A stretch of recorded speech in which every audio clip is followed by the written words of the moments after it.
can't buy. It resides between my eyes. Walked through the fire, came out better on the other side. See, life's like a beach if you find the sand. And right now, I feel like 100 grand. You are listening to Inspired Insider with your host, Dr. Jeremy Wise.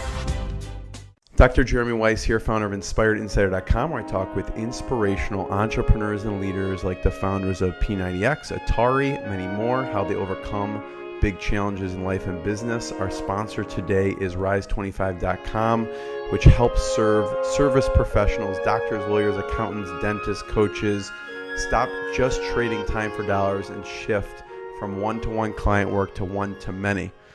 Actually, today's interview is going to talk about just that with newsletters and how they can do that. But Rise25 is an exclusive accountability and group coaching program for professional services entrepreneurs who want to scale up and stop just trading time for dollars. It was founded by my business partner, John Corcoran, and myself, where we bring together like-minded entrepreneurs from different client-serving backgrounds. Go to rise25.com and you can learn more about us and download our free dream product ladder so you can discover what untapped revenue you have in your business. It's rise25.com. Today, I'm very excited. Long awaited, we have Shaun Buck, founder of Newsletter Pro. They send out millions of newsletters per year for their customers. He's built a multi-million-dollar business crafting customized newsletters for his clients, which help them do all the right things, right, Shaun? Increase retention, get more referrals, get more new clients. And the best thing is it's hands-off. So they print it and they mail it and they put it together in-house. They made the Inc. 500, 5,000 fastest growing companies 2 years in a row with a growth rate of 2,975%. Most impressive part, Shaun, is you are the father to 5 boys. That's pretty crazy statistic as well. Thanks for joining me. Thanks for having me, Jeremy. I'm super excited to be here. I'm pumped, and I've been waiting for this. How do you balance family? And I know there's no such thing as balance, but I'll ask you anyways. The family stuff and the work stuff. I know as an entrepreneur, it never ends. It never has to end, but no, it doesn't.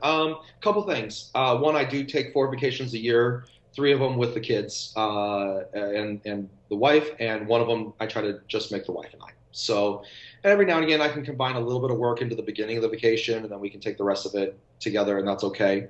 So not usually with the kids. I try not to deal with the kids. I do. It's about being present while you're there. As entrepreneurs, it's very difficult to even be there sometimes. So when you're there, just be present. Put your phone down. Mm-hmm. Actually have a conversation. I know it's really old school, but it's that's one way. Now, personally, it's easier for me. I don't know if other entrepreneurs are this way. It's easier for me to balance the needs of my wife and the needs of my kids and the business. The harder part sometimes is to balance my needs, right? Where I just need some downtime. I just need a break, and that I actually find more challenging than the other side of it. And so the best I've come up with, and I'm actually doing it while I'm in Arizona here, is that sometimes I'll just tack an extra day on and I go do something fun. And there's a range down here that I passed on my way in, and like a gun range, and it looked like they have like full auto guns. I've never fired a full auto gun. That sounds like a really cool experience. And again, I'm a guy who likes experiences, right? So I'm like, maybe I'll go down and do that. Maybe I won't. Maybe I'll just go see a movie. I don't know. But like Wonder Woman shooting automatic weapons. I don't know. Yeah, I know. Wonder Woman was good. It was good. But yeah. So I try to do that, and then I go on a date night every week with my wife, or every week I'm in town. We pretty much go on a date night. Very rarely do we miss that, but it happens every now and again. We have to miss it, but I try to do that on Sunday nights. And I mean, Shaun, 5 kids sounds insane to me. What's you have 5 boys too? Yeah, all boys. Yeah. What does that look like? Do you have to just buy like 5 loaves of bread per meal? I mean, how does that even work? Yep, they do eat a lot. My grocery bill is insanity. It's probably a couple $1,500, $2,000 a month, I'm sure. So, and that's in Idaho, which is cheap. We buy a cow, and we don't literally raise it, but then we buy one, slaughter, and then we keep all the meat, right? Really? Yeah. We buy a whole cow like twice a year. And And yeah, we go through a ton of food, as you might imagine. The you had a life-changing event occur at age 16. Yes. And I want you to just talk about that. Take me back to that. What was life like then? What happened for people who don't know? Yeah, so it's crazy. I get this phone call from my ex-girlfriend. I mean, we've been broken up like a good 2 months. So, I mean, obviously the first thing I thought when she was calling was, hey, she misses me. I mean, of course, that's why she'd be calling, right? And which I get it. I mean, I understood.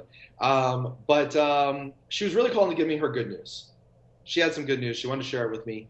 She was telling me that she was pregnant. Now, I'm not the brightest guy. I mean, C- student in English, right? I mean, wasn't that great.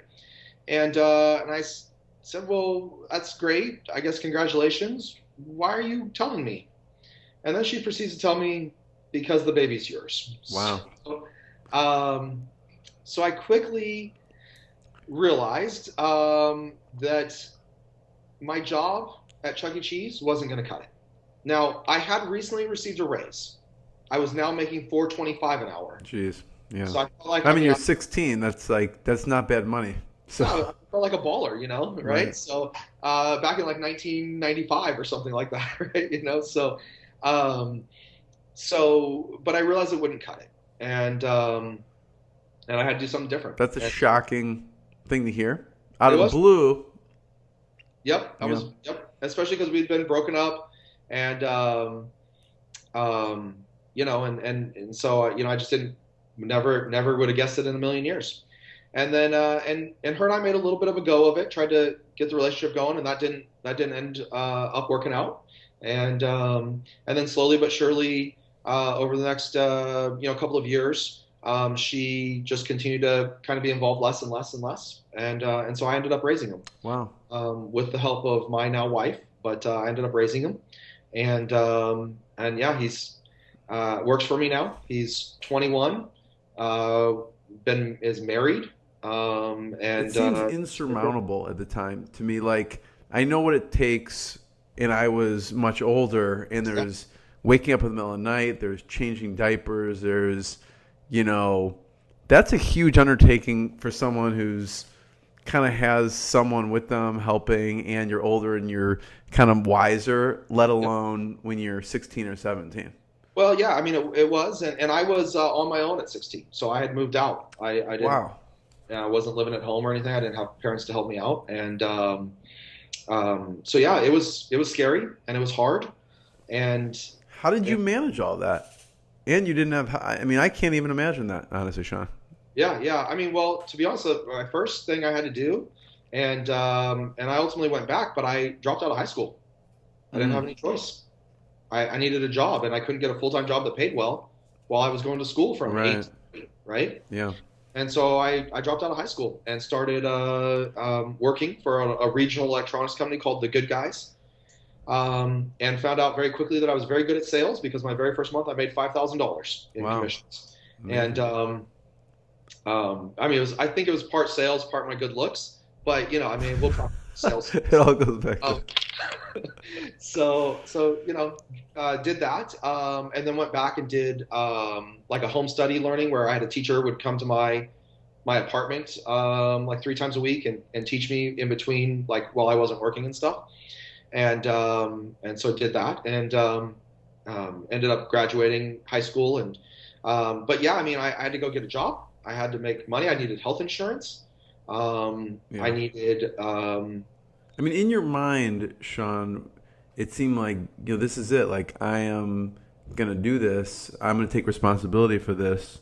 There wasn't any wavering there, it seems, There was one point, and I'm ashamed of it to this day even, and I'm happy that she didn't take me up on it. But her name's Rebecca, and is my son's mom, and we got into a big fight.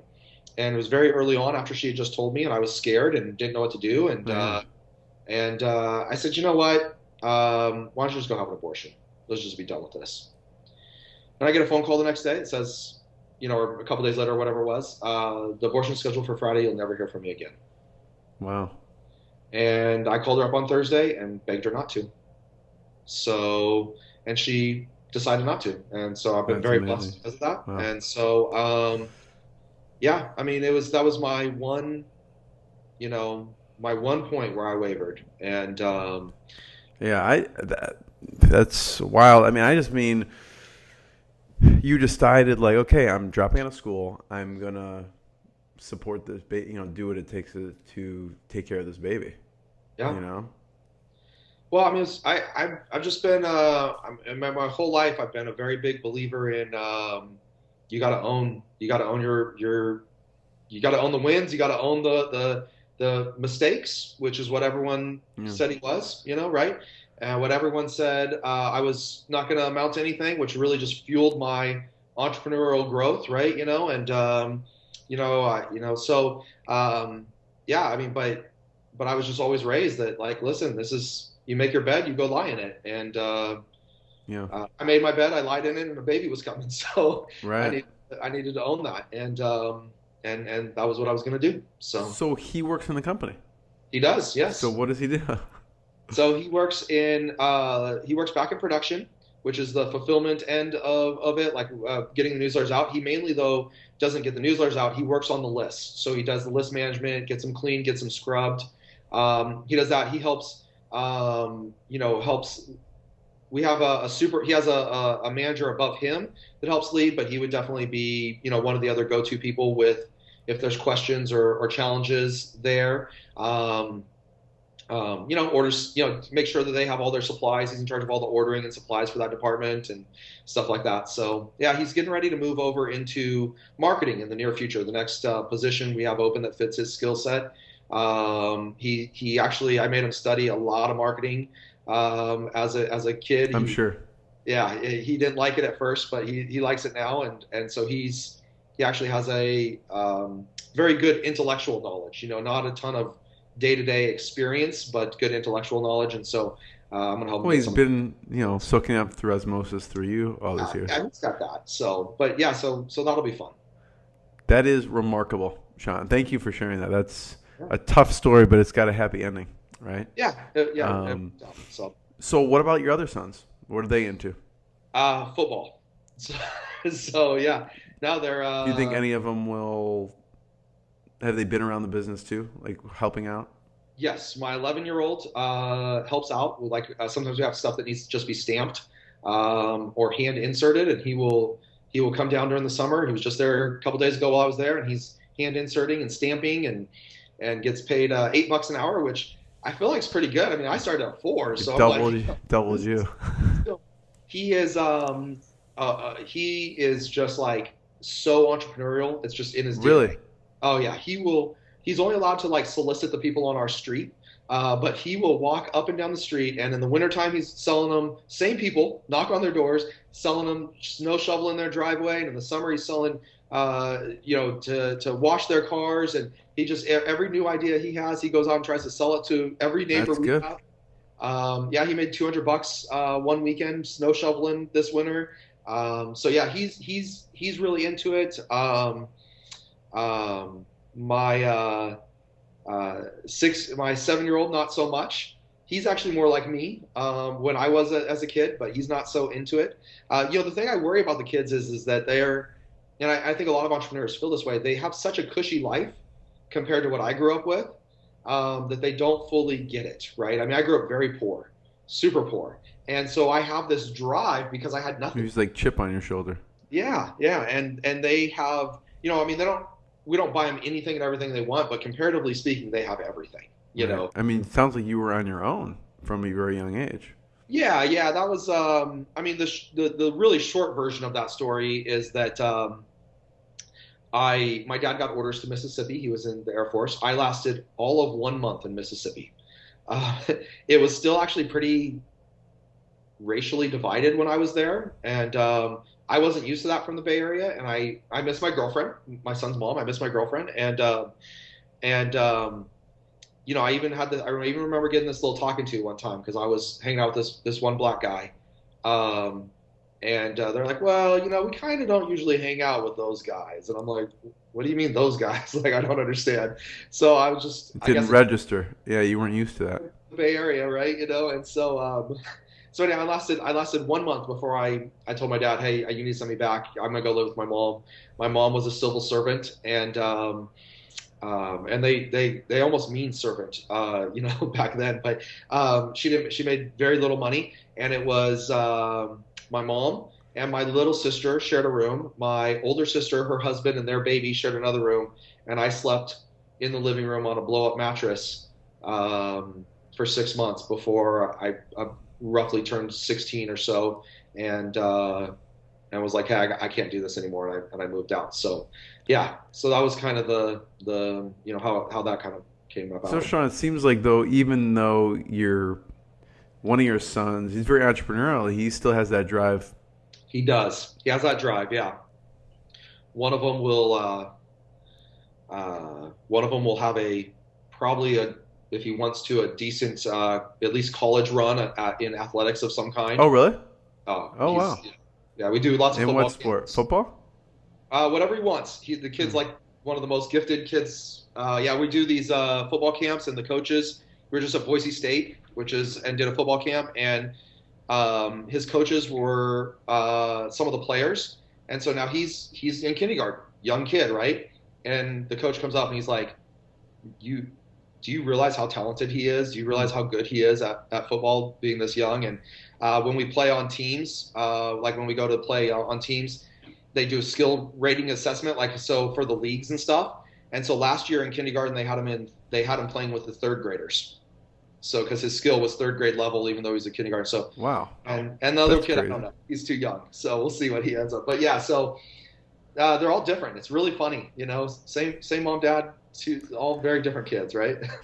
Amazing. Shaun, thank you so much. This has been awesome. And I want to point people towards where they should go. One is newsletterpro.com. Any other places we should point people to go to check out what you guys have going on? I don't know if there's social media, or is Newsletter Pro the best place? Yeah, Newsletter Pro is the best if they want. If they're interested, if they happen to be interested in newsletters, if they go to Newsletter Pro, like a special code, Newsletter Pro /free book. That's a special code that will get them a free copy of one of my books on newsletter marketing, including shipping. So we'll even cover the shipping at that. Nice. So yeah, that's really truly free. So they can check that out if they want. And then of course all our links for social media, Facebook and all that's up there on newsletterpro.com. So yeah, everyone should check out newsletterpro.com and newsletterpro.com/free book.